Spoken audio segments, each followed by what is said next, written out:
E o nosso bate-papo de hoje é com a Ângela Dariva, pedagoga influencer.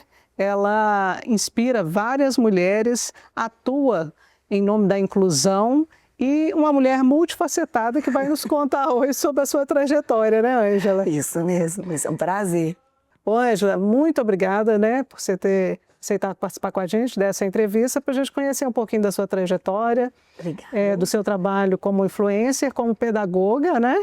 E também no seu trabalho voltado para a inclusão. E a gente vai falar sobre todos esses temas agora e vamos começar conhecendo um pouquinho de quem que é a Ângela, né? Obrigada a vocês, viu, Dani? Adorei o convite. Eu acho muito importante a gente ter essas oportunidades de dividir, agora mesmo, de te inteirar o que eu faço, como é feito o meu trabalho, porque eu sou pedagoga formada, trabalho como influencer, também trabalho a inclusão social por conta do meu filho mais novo, o Theo. Mas antes de chegar nos filhos, eu gosto de pensar nas mães.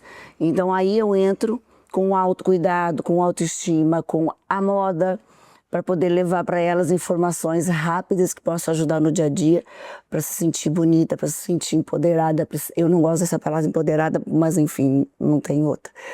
Para se sentir homenageada, vamos dizer assim. Então eu já levo informações, a mesma coisa que é a mesma hora que eu trato da moda, eu estou tratando da autoestima, que eu estou elevando também conhecimento para as mães de inclusão. Eu gosto de fazer como é o nosso dia, né? Nós somos tantas mulheres e a gente é muito pratinha para equilibrar, então eu já vou equilibrando ali na informação, na divisão. E nos meus aprendizados, pouquinhos, mas eu gosto de dividir. E o bom é que você compartilha nas suas redes sociais, né? Isso. Essa dinâmica toda, o seu dia a dia com o Theo, né? Sim. E isso é muito legal, as pessoas se inspiram, né? Até mesmo em como lidar no dia a dia, né? Eu costumo dizer que a internet é muito boa porque ela nos leva informações de como encurtar caminhos pra gente, que é o que eu mais gosto de fazer, no sentido de todas as dores que eu vivi, até a aceitação do Theo, e trabalhando para ter o conhecimento para trabalhar, o estímulo para ele, entender qual era o processo, que é um novo processo. Eu já encurto o caminho para essas mães que estão vindo atrás, né, que me seguem, mas também a internet também ela é boa para a gente ver pessoas que fazem tudo aquilo que a gente não quer fazer. Então, existem os dois mundos. E eu gosto de tentar encurtar o caminho, levando a informação, mesmo que seja breve, mas que seja uma informação para ajudar algum passo para frente, um esclarecimento, para elas sofrerem menos do que eu sofri. Sim. E você não é de Belo Horizonte, você estava me contando, vamos falar um pouquinho, né? O pessoal fica curioso. Eu sou de Santa Maria, Rio Grande do Sul, me formei lá, na Federal de Santa Maria, em Pedagogia, e vim para Belo Horizonte porque eu casei com o Marco Túlio, o guitarrista do Jota Quest, há 25 anos atrás, já temos 25 anos de casado. E aí nós nos conhecemos lá em Santa Maria mesmo, um dia antes do Jota fazer show. Em 1997, por aí. E aí você largou tudo e veio para cá ou você já tinha conhecidos aqui? Não tinha ninguém aqui, larguei tudo. Comecei uma vida do zero e foi, acho que, um dos momentos mais difíceis da minha vida até hoje. Porque o Marco Túlio viaja, como segue até hoje, viaja muito, né? E na época viajava mais ainda com o Jota Quest todos os finais de semana. Não tinha final de semana aqui em casa. Então ele não tinha um grupo social, alguém que pudesse me ajudar a me inserir na sociedade. E eu tive que começar aos poucos, provando para os mineiros que eu era uma boa pessoa. Olha, e aí vocês têm quantos filhos? São dois? São dois, né? Tem um mais velho, né? Sim, um mora em São Paulo, o João Marcos, ele tem 21 anos, faz engenharia lá, e o Theo que tem 15. E o Theo que tem 15, entendi.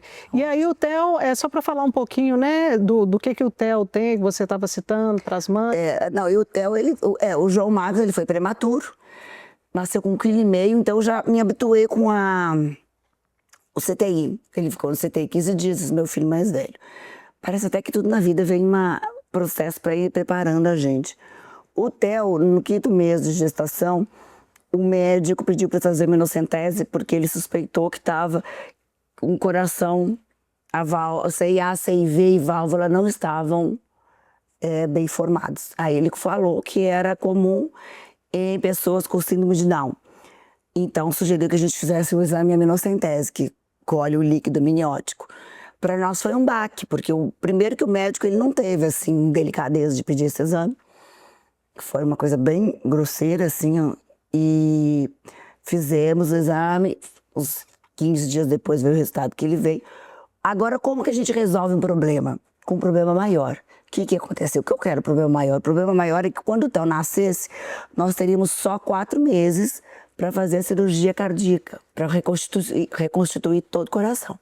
CIA, CIV e válvula. Então foi uma luta. O Marco Túlio ficou muito deprimido, ele teve um baque muito forte de não aceitação da síndrome de Down. Eu já tive o apoio do meu filho mais velho, na época tinha 6 anos. Então a gente construiu um ninho ali lindo para esperar o Theo. Nós tivemos várias crises no casamento nesses próximos 40 dias, até o Marco Túlio entender que ele era o problema, que não a síndrome ou o bebê ou o coração, que ele que estava sendo o problema da família. Então ele deu uma recolhida e refez tudo. Eu acho muito interessante porque ele mudou o nome do bebê, então ele mudou a expectativa dele. Então ele fez assim, olha, não vai mais ser esse nome, mas vai chamar Theo, porque daí as minhas expectativas são outras. E aí eu já não vou ter frustrações, porque ele vai me mostrar a que veio e vai nos ensinar e nós vamos progredir e a família vai ter esse abraço caloroso a mais, essa cor a mais.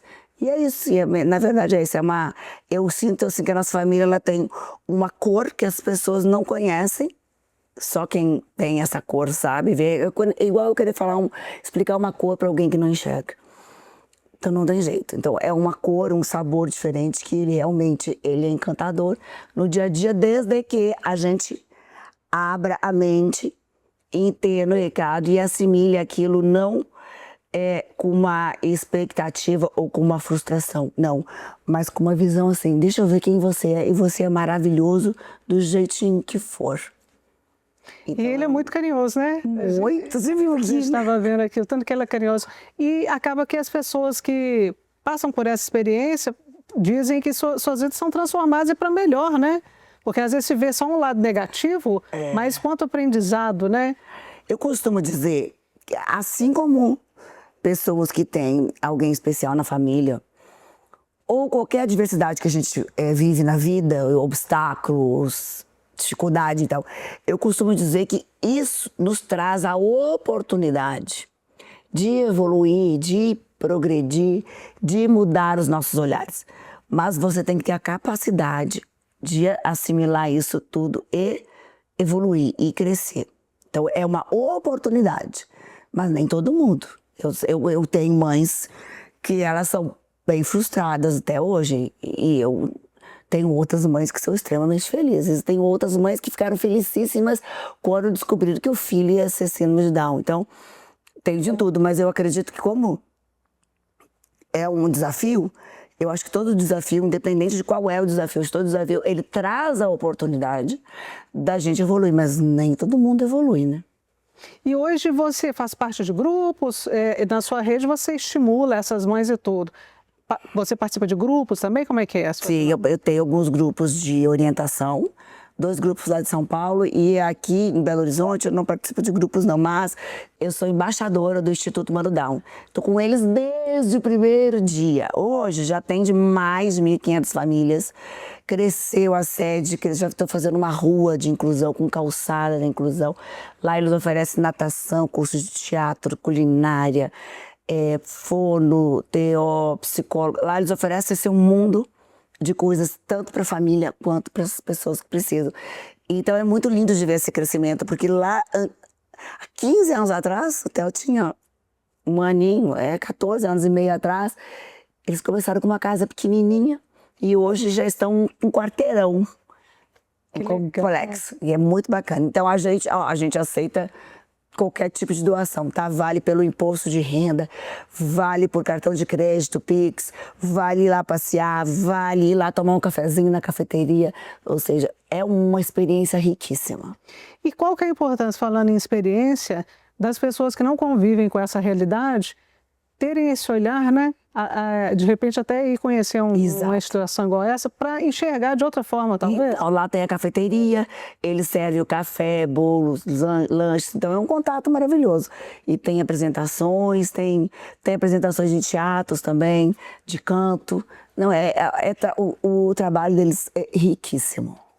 E você falou que você se preocupa também com o cuidado com as mães, né? Eu queria que você falasse um pouquinho. Exato. Porque é óbvio que sobrecarrega as mães, né? Isso.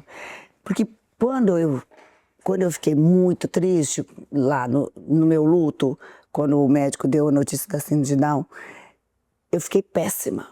Eu fiquei muito ruim, mas assim, mal tomava banho, penteava cabelo, não penteava, sabe aquela coisa assim.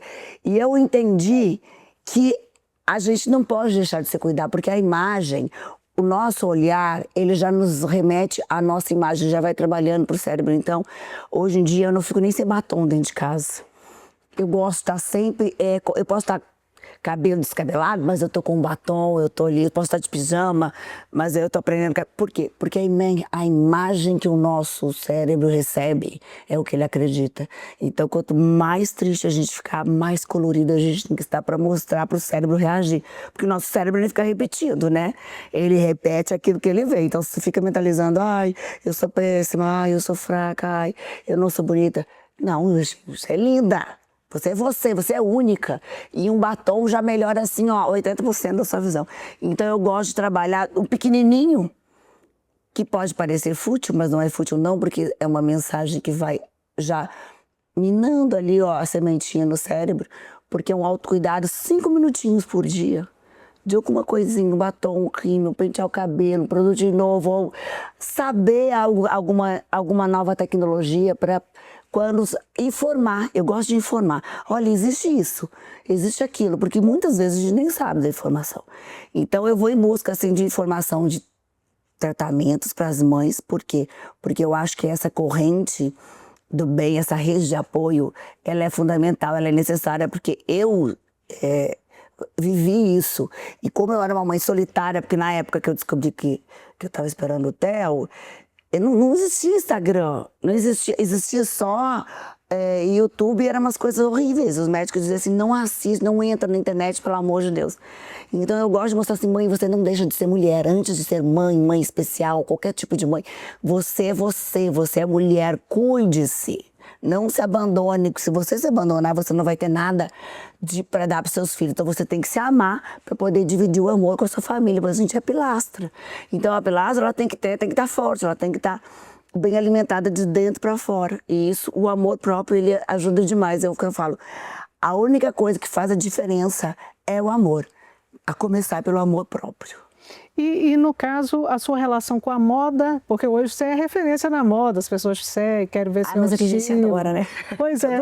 E começou quando? Porque você é pedagoga, mas a moda... não, mas eu sempre gostei de moda. Eu cheguei até a cursar faculdade de moda aqui em Minas, mas eu não concluí. Mas eu sempre gostei de moda, e como eu viajo muito, e vou a muitos eventos, e tenho que pesquisar moda, eu acabo que tudo que eu vou pesquisando, tudo que eu vou conhecendo, eu já vou dividindo naturalmente. Por conta do estilo de vida, né? Do lifestyle, que muita viagem, muita festa, muito evento, muito show. Então eu já vou dando dicas até para encurtar o caminho das mães. Olha, gente, se você é baixinha, não usa isso. Se você é alta, pode usar isso. Aqui tá bermuda, querem dicas de bermuda, quer casamento de dia? Eu vou dividindo ali minha vida e já vou dando dicas para ajudar as mães. Ou dicas de maquiagem também, que eu acho importante. Eu não sei maquiar, sabe sim, quer ver, gente, é muito fácil, já vou lá e passo o lápis. Porque, na verdade, a moda, às vezes, é ligada a uma coisa muito superficial e só de estética, mas ela fala muito do psicológico, do emocional das pessoas, né? Pensa, olha só o que eu falo. Quando a gente entra num lugar, naquele lugar pode ter, vamos botar que tem 20 pessoas. Você não vai conseguir falar com as 20 pessoas. Você vai sentar na mesa no restaurante, por exemplo. Tu vai sentar na mesa e encontrar com a pessoa que você combinou de encontrar. Ou, de qualquer forma, ainda vai dar tempo de falar com 20, 50 pessoas. Mas a sua imagem falou com todas aquelas pessoas. Então, quando você entra no lugar, a sua imagem já falou tudo sobre você. Então é muito importante a gente refletir a moda, não como algo de vaidade, não, mas como assim, eu sou quem? Como autoconhecimento. Então é algo de autoconhecimento. Eu quero ser vista como? Então tudo isso tem mensagens. O brinco, a pulseira, a roupa, a cor, tudo tem mensagem. Então é impossível de você falar com todo mundo, mas você vai passar a mensagem, a sua imagem fala com todo mundo que está no local. E a moda, ela pode ser inclusiva? Pode ser inclusiva, eu acho que tudo pode ser inclusivo, porque hoje em dia tem várias marcas que contratam muito síndrome, tem síndrome de Down famosíssimas na passarela, no mundo inteiro, L'Oréal, propaganda de cabelo, de roupa, de lojas grandes, tipo Riachuelo, acho que C&A também, contratam muitas meninas síndrome de Down para mostrar, trabalhar a inclusão. E não só cadeirantes, várias. Já vi várias campanhas belíssimas, premiadas, e elas viajam o mundo inteiro. Que bacana, né? E como que é no seu dia a dia você equilibrar esse papel de esposa, de mãe, de influencer? É um corre. Como que fala um pouquinho da sua rotina? É um corre. De autocuidado. Eu não abro mão do meu autocuidado. É um corre danado. Você vai para academia? Sim, todas as manhãs são. Eu designei para mim, entendeu? Então eu vou, ou é academia, ou é pilates, ou é caminhar, ou é tomar um banho de sol, sei lá, pegar um sol, né, vitamina D, porque o Theo tá na escola, então a manhã inteira eu fico para isso aqui. Eu não gosto nem de pegar trabalho de manhã, por exemplo, eu sempre falo, a partir de 1h30 eu tô ótimo, que daí eu almoço com o Theo, vejo ele um pouquinho e aí já sai.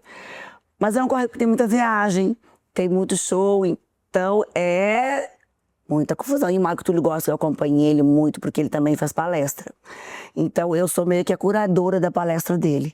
Agora mesmo, semana passada, a gente ficou uma semana numa fazenda, uma inserção, uma imersão total, para estudar a palestra todinha. Ele toca, ele canta e ele conta.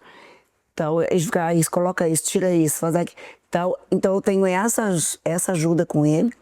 Ainda tenho o meu trabalho, eu mesmo lá na imersão, eu trabalhava para ele, trabalhava para mim, gravava. E é um corre, tem que ter muita organização. Mas aquela coisa, dá tempo de tudo, mas tem que organizar. E ele faz palestra também de inclusão, sobre esse tema ou sobre outros temas? Não, a palestra dele é sobre a vida dele, é Sem Medo do Futuro, que chama. Todos os obstáculos que ele enfrentou, que ele passou, inclusive passa por esse da síndrome de Down, que ele ficou muito deprimido na época, foi muito difícil para ele. Mas antes ele teve vários percalços, né? E até largar a faculdade de federal, na engenharia na federal, para se dedicar 100% à administração do Jota, porque ele não é só o guitarrista, ele também é o sócio fundador que largou tudo primeiro para fazer o Jota Quest acontecer. Então, a história é muito linda, assim. Então, vários medos, temores e superações. Ele divide muita coisa, está indo muito bem, faz muito para as empresas. Na sua opinião, né, quais os principais desafios enfrentados pelas pessoas, né, com deficiência no dia a dia? Com as pessoas? Com as mães e com os filhos. Pelas mães é informação. Né? Pelos pais, o principal desafio é a falta de informação. Que é praticamente, hoje em dia existe muita, mas mesmo assim ainda é pouca. Até por conta das escolas também, as escolas não têm muita informação para fazer o trabalho de inclusão, para fazer um trabalho de adaptação, e entender que isso não é um favor, isso é uma riqueza na convivência social, é uma oportunidade que a gente tem de fazer de todo mundo se educar com diferentes olhares. Isso é bom para todo mundo. Então, nas escolas, elas não têm um projeto adequado, não têm informação adequada. E antes disso, ainda vem os pais, que a gente sofre muito procurando por onde começar, o que fazer, porque os médicos não sabem dessa orientação e a gente tem que correr atrás. Aí entra eu, né, lá no meu Instagram, para ajudar, para dar essa força. Espero que as mães me encontrem. Agora, para as pessoas portadoras de alguma deficiência, aí é muita coisa, porque a questão de acessibilidade, a começar por calçada, escada, rampa, para a pessoa que não enxerga, a começar por braille, O que eu vou dizer, gente? É uma coisa que... E o preconceito, ele existe de fato, né? As pessoas ainda são preconceituosas, já aceitam mais as diferenças, né? Assim, melhorou muito do que era. Porém, eu acho que o problema não é nem o preconceito. Eu acho que a dificuldade é a falta de informação e a falta de socialização, de naturalização em conviver com pessoas especiais. Que isso é o trabalho que a escola não fez com a nossa geração, porque nós não tínhamos, né? Nós estudávamos separadamente. Essa nova geração de agora até tem, em poucos lugares, mas tem, porque já tem essa inclusão, né? Já tem as crianças têm que estar na escola de qualquer jeito, escola tipo, né, que a gente fala. Então, eu acho que já tem essa riqueza para essa geração. Agora, como que vai ser feito lá na frente, eu não sei, mas preconceito, eu não sei se chega a ser preconceito, mas eu vejo uma bondade das pessoas, elas querem mudar, elas querem evoluir, elas querem saber o que fazer, como agir. Então, eu acho isso bonito. Às vezes, não é nem o preconceito, mas assim, a falta de convivência, a falta de informação. Então, eu já não culpo.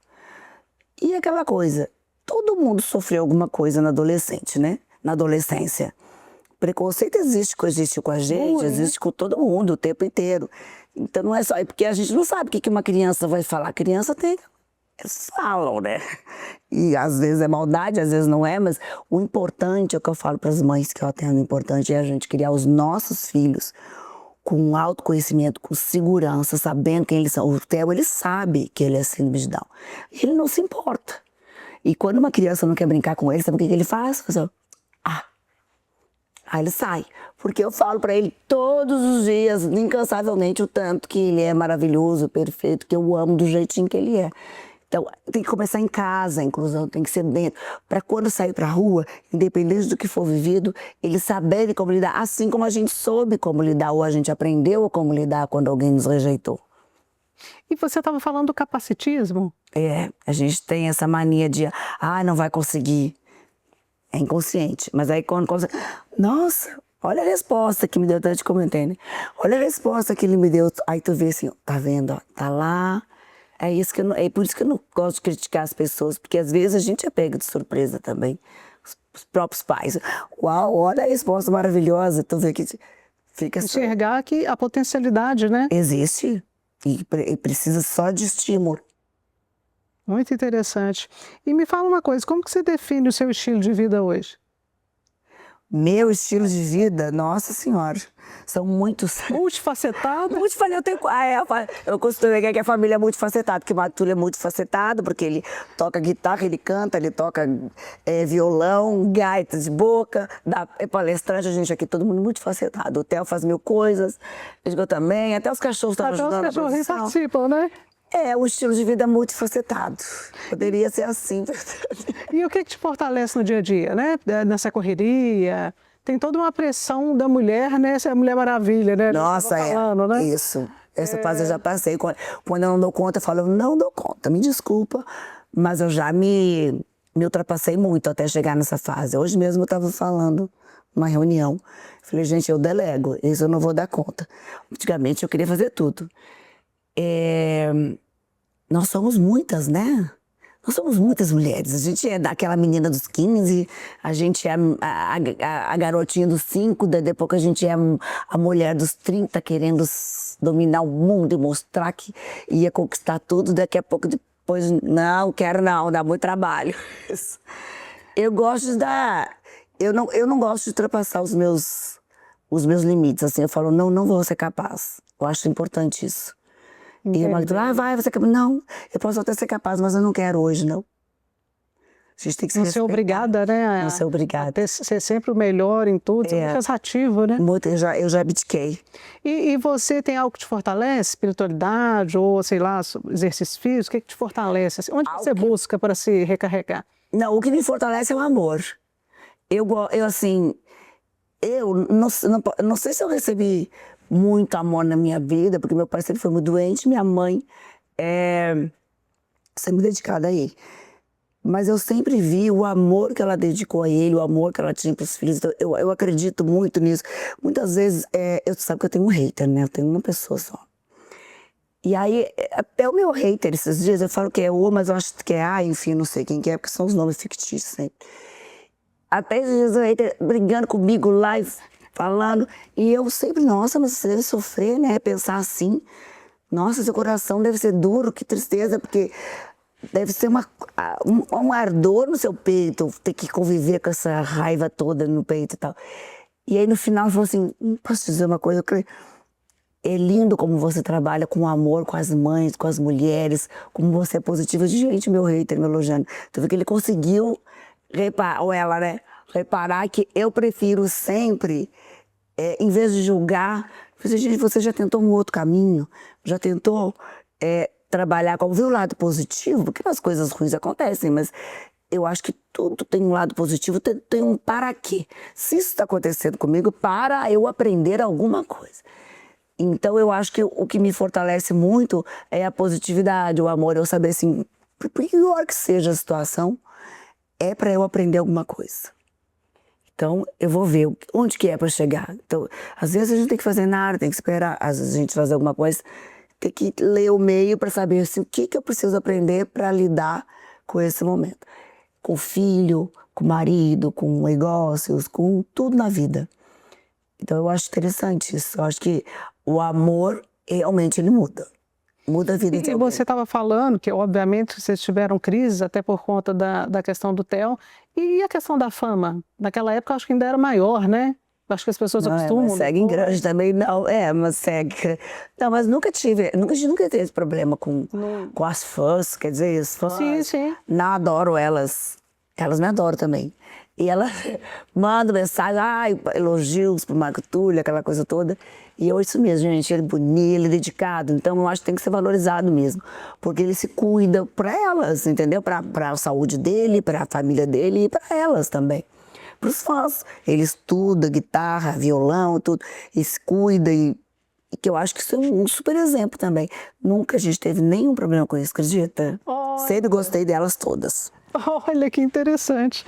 E você está trabalhando em algum projeto no momento? Ou está com projetos em mente? Como é que está agora? Não, projeto em mente a gente sempre tem.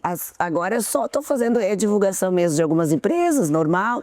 E eu sigo lá com o Mano Down, né, fazendo a divulgação deles. E meu projeto mesmo são os meus filhos. Que já está... Já é um desafio. Nessa confusão toda do corre da vida, conseguir... Às vezes eu vejo que o João Marcos está mais ou menos lá no São Paulo. Preciso ir para São Paulo. Vou agora, só porque tem alguma coisa lá que eu não sei o que é.